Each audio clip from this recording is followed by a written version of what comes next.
Bonjour et bienvenue dans votre 28e consultation des plaies et cicatrisation partagée. Cette semaine, nous allons traiter deux cas cliniques. Premier cas clinique, une dermite associée à l'incontinence. Il s'agit d'une réaction cutanée due à l'exposition chronique aux urines et ou aux matières fécales. Un beau programme en effet. Deuxième cas clinique, une plaie du mollet post-traumatique, retard de cicatrisation, et nous allons donc suivre les différents protocoles de soins jusqu'à obtenir la cicatrisation. Je vous souhaite un bon visionnage de votre 28e CPE-CP.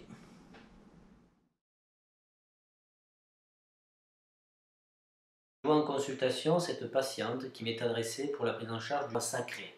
Je me rends compte de suite, lorsque j'enlève la couche, qu'il existe une dermite liée à l'incontinence. Cette dermite associée à l'incontinence est une entité clinique particulière qu'il faut prendre en charge. Ces troubles trophiques sont dus à une incontinence urinaire et ou fécale. L'association des deux incontinences potentialise leur effet délétère. Il existe des phénomènes de macération, d'irritation chimique et une augmentation du coefficient de friction qui sont responsables de ces lésions. Elles peuvent être potentialisées par des toilettes intempestives, l'utilisation de produits irritants, voire de pansements inappropriés à la situation locale. Dans tous les cas, il s'agit d'une destruction de la couche cornée qui est responsable de cette lésion. Cette couche cornée correspond en fait à la couche la plus superficielle de l'épiderme. Cliniquement, elle se présente comme un érythème associé à une dermite vermicée, plus ou moins squameuse, comme on peut le voir chez ce patient issu de ma photothèque. On voit que les limites de la lésion sont irrégulières, que la lésion est superficielle et de grande taille, et que cette lésion se situe au niveau des zones de contact avec les phénomènes d'humidité. Peuvent apparaître secondairement des bulles plus ou moins exsudatives et il existe en fait fréquemment une infection mycosique à Candida albicans et ou une infection bactérienne associée, soit une infection locale due à un entérocoque, soit une colonisation par un staphylocoque. Le diagnostic différentiel est celui avec une escarre de stade 1, mais l'escarre se trouve toujours au niveau d'une zone de frottement et de pression, donc en regard d'une zone de relief osseux. La limite de l'escarre est le plus souvent nette et l'escarre de stade 1 est rouge et ne blanchit pas à la vitropression. Le traitement associe le lavage local avec de l'eau ou des savons doux s'il y a des sels, augmenter la fréquence d'échange, utiliser une barrière cutanée qui peut être une pâte à l'eau, mais les pâtes à l'eau sont opaques et empêchent la surveillance des lésions sous-jacentes. Il existe des produits spécifiques qui sont commercialisés en France, spécifiques pour la dermite associée à l'incontinence. Je vous en présente deux ici. Par ailleurs, lorsqu'il existe des plaies un peu plus évoluées, il faut mettre en place un protocole de soins classique d'une plaie en fonction du stade de la plaie. Dans tous les cas, il s'agit d'une lésion qu'il vaut mieux prévenir que guérir, et la dermite associée à l'incontinence est d'ailleurs un facteur de risque de développement d'une escarre chez un patient qui est atteint de cette pathologie. Je vais ici exposer rapidement cette pathologie, mais si vous voulez aller un peu plus loin dans sa connaissance, je vous donne ici le lien internet sur les principes relatifs aux bonnes pratiques sur la dermite associée à l'incontinence qui a été publié en 2015. Revenons à notre cas clinique. Sous ce pansement siliconé hydrocellulaire, nous découvrons une escarre directement en stade 4 avec un méchage au fond de l'escarre. Alors il s'agit en fait de pansements alginates qui sont bourrés au fond, qui n'ont pas vraiment le rôle de méchage, mais plutôt de la réalisation d'un bouchon. Ils sont bien saturés d'ailleurs. Par ailleurs, nous sommes au contact de la ponévrose présacrée, donc nous sommes bien en escarre de stade 4. On remarque qu'il existe une dermite associée à l'incontinence qui intéresse les régions périanales. Donc cette patiente présente une incontinence urinaire mais aussi une incontinence au niveau des selles qu'il va bien falloir prendre en charge, bien sûr, d'un point de vue thérapeutique, en plus du traitement de son escarre de stade 4. Je réalise un méchage à l'aide d'un alginate qui ne sera pas humidifié ici, mais mis en relation directe avec le fond de l'escar. Et vous voyez que cet alginate, je ne le bourre pas, je le dépose de façon successive, sans insister.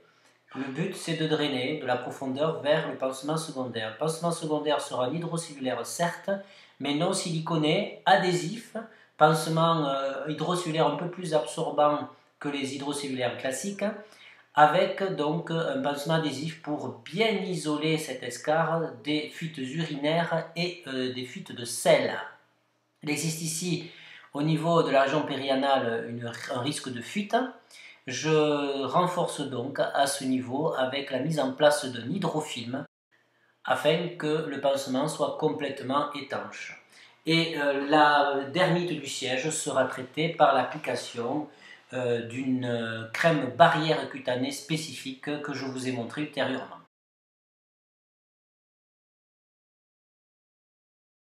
Je vois pour la première fois en consultation un patient qui m'est adressé pour une plaie post-traumatique du mollet en retard de cicatrisation depuis 2 mois. Cliniquement, pas d'artériopathie qui pourrait expliquer un retard de cicatrisation, des poux périphériques que j'ai perçus. J'enlève l'hydrocellulaire adhésif et je découvre la présence d'un hydrofibre mis en bicouche. Cet hydrocellulaire adhésif est peu saturé et on voit aussi que l'hydrofibre est aussi peu saturé. Nous sommes donc en présence d'une plaie faiblement exsudative. J'humidifie le pansement hydrofibre pour pouvoir l'enlever sans douleur et je découvre une plaie circulaire. En fait, c'est un objet qui est rentré au niveau du mollet ici et on découvre en se rapprochant au niveau de la plaie qu'il existe une plaie profonde qui a même franchi l'aponévrose musculaire. Donc plaie profonde, post-traumatique avec un objet, nous sommes dans le cadre d'une plaie probablement qui présente une infection locale. Il existe d'ailleurs un érythème au niveau de la peau périulcéreuse. Je pratique un prélèvement à visée bactériologique car ça n'a jamais été fait.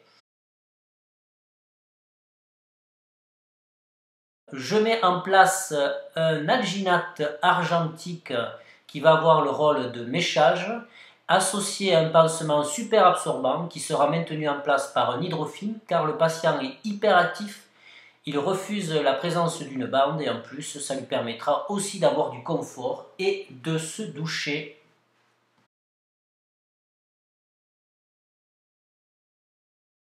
Je revois le patient en consultation au bout d'une semaine. Le pansement super absorbant est beaucoup plus taché que ce que ne l'était l'hydrocellulaire lors du premier pansement, dont les exsudants ont un peu augmenté. La problématique, c'est que l'alginate est posé sur la peau, il n'a aucune action de méchage au fond de la plaie. Donc il va falloir pallier à ça par rapport au protocole de soins à venir. Le prélèvement mis en évidence la présence d'un staphylocoque à concentration pathogène, le prélèvement bactériologique réalisé la semaine dernière. Il s'agit d'une plaie creusante et lorsqu'on s'approche un petit peu ici, on voit qu'il y a quand même un tissu de granulation au fond de la plaie, donc plutôt une évolution satisfaisante par rapport à la semaine dernière. Afin d'avoir un protocole de soins efficace au fond de la plaie, mise en place d'une pommade à base de sulfadiazine argentique pour traiter aussi le staphylocoque localement, un petit hydrofibre et la mise en place du pansement super absorbant maintenu par l'hydrofilm.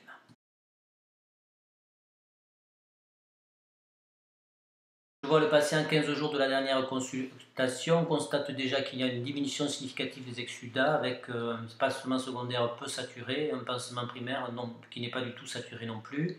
À l'ablation du pansement primaire, j'observe qu'il n'y a pas de fibrine et qu'il y a la plaie qui est remontée à surface. Et lorsque je m'approche de près, d'un peu trop près d'ailleurs, nous voyons qu'il y a un tissu de granulation qui recouvre la surface de la plaie. Donc nous avons été aidés par l'antibiothérapie et la sulfadiazine argentique. Je change le protocole de soins mis en place d'une pommade et d'une interface à base d'acide hyaluronique associé au pansement secondaire qui reste le pansement super absorbant. Nous sommes à un mois de la dernière consultation. C'est un pansement qui date de 2 jours. Nous voyons l'interface à base d'acide hyaluronique, une petite tache d'exsudat, donc les exsudats sont quasiment absents. localement cette plaie en se rapprochant, donc on va voir que nous sommes ici en pleine phase d'épidermisation. Il nous reste une plaie donc de faible diamètre et surtout à surface. Pour stimuler cette phase d'épidermisation, je mets une interface inhibiteur de métalloprotéase en monocouche et le pansement secondaire pourra être maintenant un hydrocellulaire adhésif pour avoir du confort avec un protocole de soins qui peut être effectué tous les 2 jours. C'était votre 28e consultation des plaies et cicatrisations partagées. Je vous remercie pour votre fidélité et je vous dis à la semaine prochaine pour de nouvelles aventures.